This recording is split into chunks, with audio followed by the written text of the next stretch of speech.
Hey guys, thanks for tuning in. It's Paul, otherwise known here on YouTube as Optibotimus. And again, a very special thanks to the folks over at Netflix for allowing me to do this. Today, I am going to be taking an early look at the new Transformers War for Cybertron Earthrise, the second chapter in the War for Cybertron trilogy, which debuts on Netflix December 30th. Now, I got to watch this about a month ago from the time that you guys are watching this video, but unfortunately, I had a review embargo up until the 28th. So if you don't want to be spoiled by anything in Earthrise, go ahead and pause this video, come back to it after you guys watch it, and then engage in the conversation. It'll be pretty fun, I think. So we know that Earthrise takes place kind of after the events of Siege. We don't know really how long the gap is, but it is at least hinted that it has been a while. What we saw last was the Autobots and the Ark appearing to be destroyed. And now in Cybertron, it's in total dismay. Megatron has basically lost almost his reason for existing. He no longer has Optimus and the Autobots to fight against. And it's kind of made him a little bit loopy. There's a scene there in the beginning where he's actually just talking to Ultra Magnus's head, as if Magnus is gonna say something to him. But the planet is ridiculously low on energon, and Megatron blames Optimus for taking the Allspark away, which he feels completely doomed their planet and race as a whole. So what he is doing is developing a way to get off of Cybertron to carry on the legacy of the Cybertronians. And that's when we find out that Project Nemesis is what he and the other Decepticons like Shockwave and such are actually working towards. Because energon is so scarce on the planet, what they're actually doing, and this is Shockwave's just logical mind, that there are certain sectors that are no longer producing for the war effort nearly as well as they should be. So he's systematically turning them offline, which is in essence killing these Decepticons. Megatron doesn't like this entirely because they're loyal to the cause. So when Shockwave gives them a specific sector that is no longer performing, Megatron, he decides he wants to go to this place to see these Decepticons in person. So he goes and he meets some extremely excited Decepticons that are seeing their leader just show up out of the blue and proceeds to take a tour of the area. Now, he gets a sense that it is really, really run down.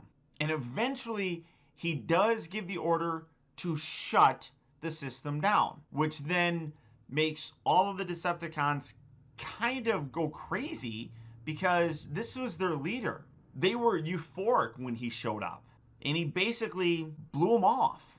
Meanwhile, we see Elita 1 and her Autobots still going around trying to fight the good fight, and is going around discovering Decepticons that are being kind of wiped out. They're imprisoned. And Jetfire, Skyfire, whatever you want to call them, is like, why are we helping the Decepticons? I mean, this is just going to come back and bite us in the butt. But Elita 1 is bleeding Optimus Prime's legacy and is like, we need to do this. These are our people. So when they find out that Megatron is actually killing them, this sends them in like this, like, what the heck is going on kind of a thought process. So they basically get the order from Elita 1 that they are going to continue working towards helping these Decepticons. And they go around and actually free a lot of them. Megatron, though, again, is still kind of... and it really is kind of Starscream that's... like, there are still rebels out there. We need to annihilate them. So they send out a fake signal using an Autobot that the Autobots do detect. And it's bait. That's absolutely what it is. Starscream knows they'll take it because they know that they will come and save one of their own. Now, Elita 1, Skyfire, they all think it's a trap, but they're going nonetheless. And when they get there, they're trapped. Starscream captures them and presents them to Megatron as kind of like a prize. And that's where Elita 1 and they all learn what Megatron is doing. He's killing his own to harvest their Allspark energy, to funnel it to the Nemesis.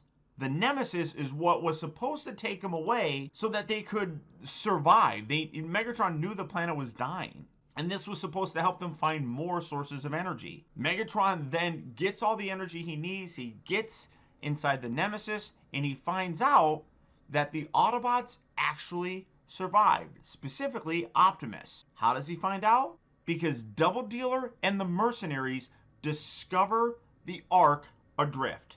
Double Dealer has been hired to find these Autobots. His payment is Energon, and he just wants the Ark. But we find that he was actually hired not by Megatron, but actually by a Quintesson named Decius. This Quintesson is the one that apparently is the one that's responsible for setting the Transformers free. He calls himself the breaker of shackles or something like that. So for some reason, he wants Optimus and the Autobots. But when Optimus confronts Decius, he's like, wait a minute. If you are the breaker of chains, Game of Thrones reference, why are you imprisoning, why are you coming after us now? And the Quintesson is taken aback. Like, wait a minute. Why does he have, like, advanced reasoning? It wasn't something that was supposed to really be that way, because initially they were just there as entertainment for the Quintessons. They evolved to have this kind of reasoning, and they're like, wait a minute, we can't do this. So now the Quintesson and the 5 different faces are a bit out of sorts. They can't figure out what to do. Some of the faces say that we should do this, some of the faces say that we should do that, but there's not a consensus. And Decius is ruled by a consensus, which Optimus Prime picks up on. And in a sheer bit of madness, almost, what Decius decides to do is literally cut off 4 of their faces so that only one remains. He takes a laser, or he, she, whatever, they take a laser scalpel and cut off all the faces so that there's not any conflict anymore. There's one voice, one thought. That's it. And when Decius comes out with the consensus now to go after the Autobots, Double Dealer is like, all right, cool, this is a good look for you. Can we get our Energon and go?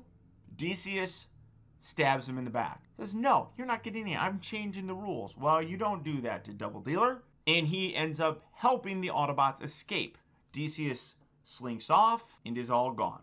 Now, Double Dealer also realizes that Optimus is pretty valuable, but what's more valuable is the location of the Allspark.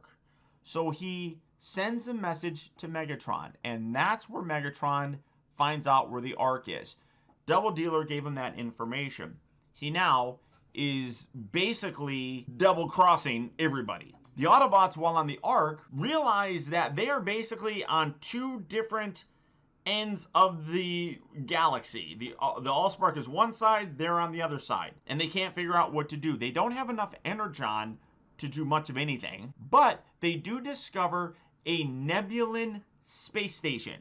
This space station was supposed to be around a space bridge. So they were thinking that they could activate the space bridge, go through, and hopefully get a little bit closer. But what they discovered was the space bridge was still active. And by active, I mean turned on. And they couldn't figure out why. Why would this still be on? Not until they got there did they realize that half the station was actually inside the portal, inside the space bridge. Half on one side, half on the other, which perpetually left it on. They decide that they can't get through. So what they do is they decide that they need to basically blow it up. Wheeljack has this wonderful idea. He's going to implode things and split the ship into halves so that the Ark can pass through. When they go onto the space station to set all this up, they encounter a big problem.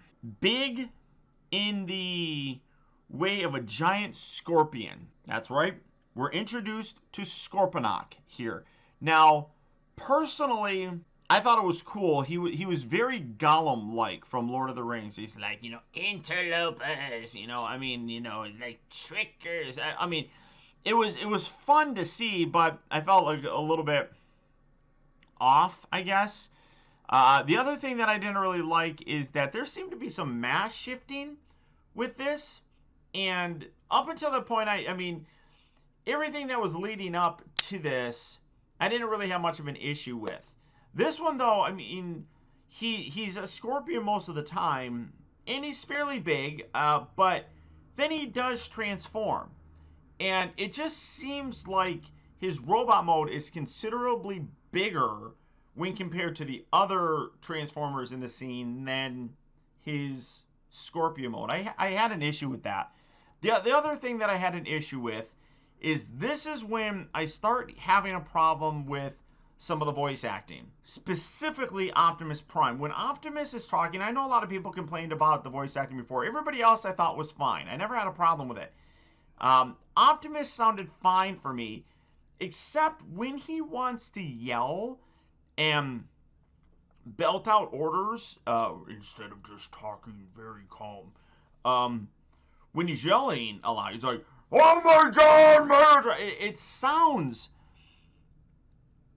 fake. That's the only way I can really describe it, and that bothered me the more, because from that point on, it kind of goes on a lot with it, and with him yelling and screaming, and I wasn't the biggest fan of that. That bugged me. Well, from that point, what ends up happening is, while on this space station, they can't figure out really what to do.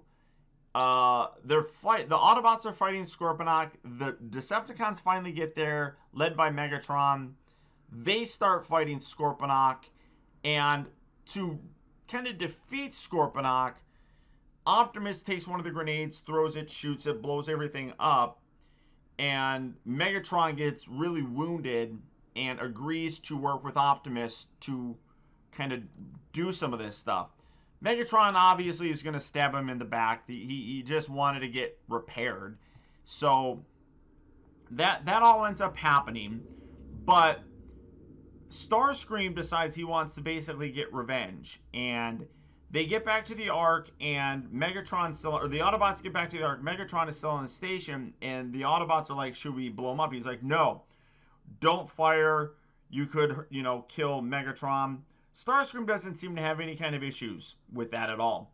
He point blank orders the Decepticons on the Nemesis to fire on the station. They fire on the station. The station explodes. The station explodes. Everything basically explodes.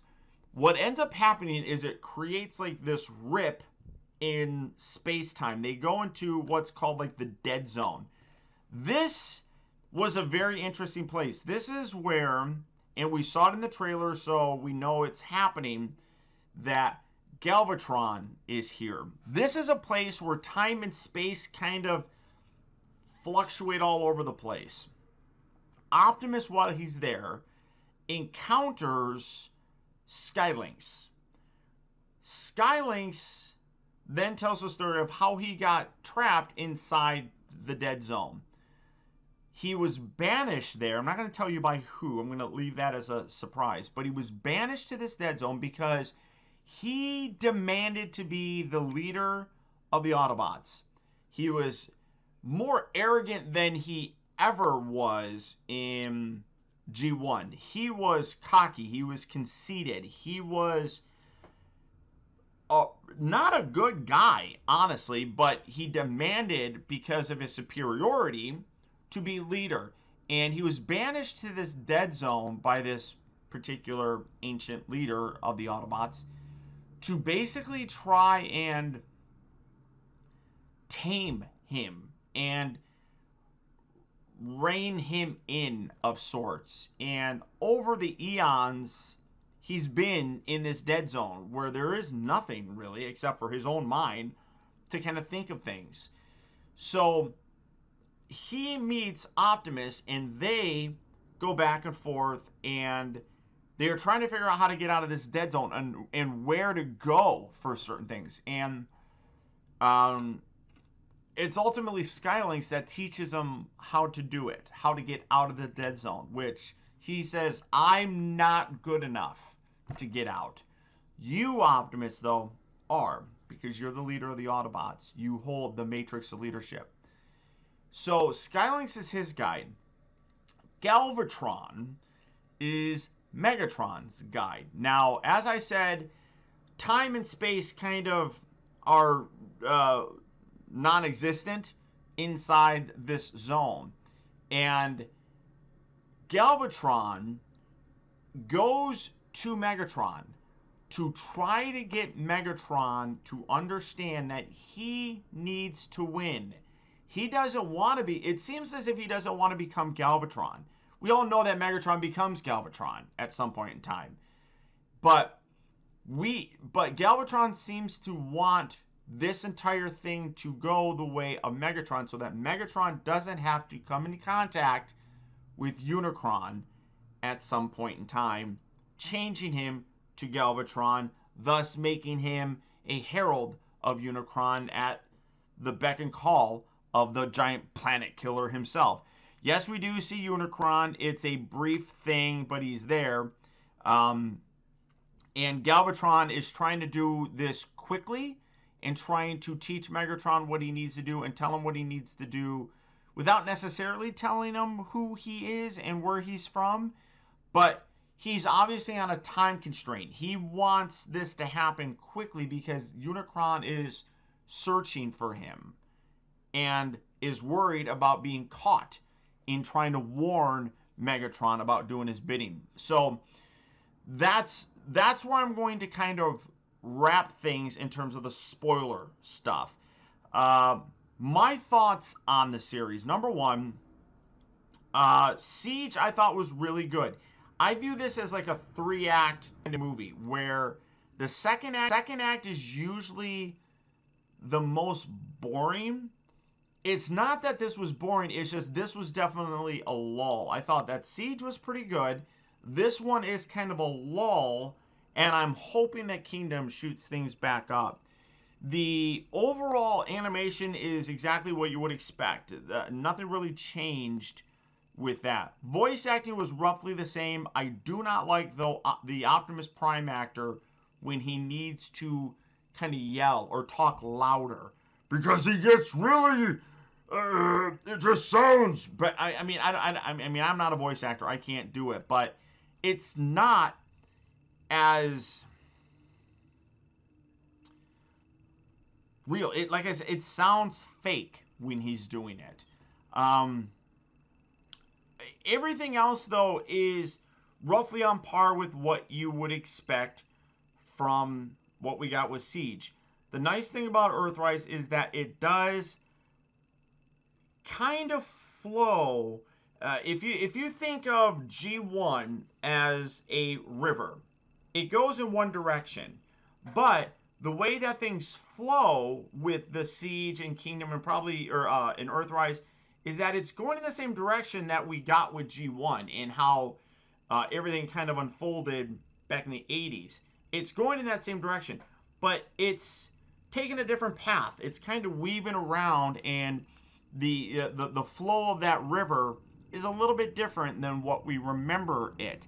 It's not bad by any stretch of the imagination. I don't think it's bad. I was entertained by it, but like I said, there were certain aspects, specifically in some of the voice acting, that I wasn't the biggest fan of. And like I said, this being the second chapter, it did feel like it dipped down a little bit, hopefully to ramp back up. That's usually how storytelling works out. You know, the first act introduces you to everybody, so the excitement is there. Then it kind of comes down in the second act. It usually picks up in the third act. So my hope is that that is what they do. Overall, I do think that, obviously, if you're a Transformer fan, you're probably going to watch it. Not everybody is going to have a consensus on whether or not it's great or not. But I enjoy it. Like I said, it's not slavish to the G1 flow. It does revolve heavily around the Allspark and all that kind of stuff, which I know some people are kind of getting sick of. I don't mind it too much. But I am curious to see where it's going to go with Kingdom. I cannot talk about anything in the 6th episode, which is the last episode. All these Netflix chapters are all 6 episodes. They're all about 25 minutes long or so. And that last episode does lead in to Kingdom. There's nothing really Earth-based here, for the most part, that you're getting with Earthrise. So it's an enjoyable series. Check it out. It's like I said, it's a different kind of interpretation of that same story. Like I said, that river is going in the same direction ultimately that we all know that it's going to go.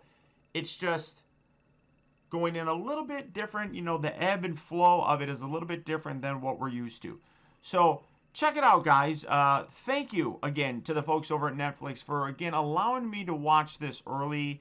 It's a true honor to be contacted by them to do anything like this. It's absolutely amazing. So all of your guys' support through watching my channel, liking my videos, commenting, all that kind of stuff is what allows them to notice somebody like me. So thank you so much to my viewers. I really appreciate it. If you watch this video, I hope I didn't ruin too much. There's a lot that's in there that you're going to see. We have had Pepper here this whole time. I didn't even notice her. But there's a lot that's in it that's going to be good, that you guys are going to enjoy. But once you watch it on the 30th, 2 days, on the 30th, come back to the channel, watch this video, let me know your thoughts. Leave it down in the comment section. I'd love to see what you guys think about the show. Love to see what you guys think could happen in the future with Kingdom. Let me know in the comment section. And until next time, guys, this has been Optibotimus. I want to thank you for tuning in. Have a good night, and have a safe and happy new year.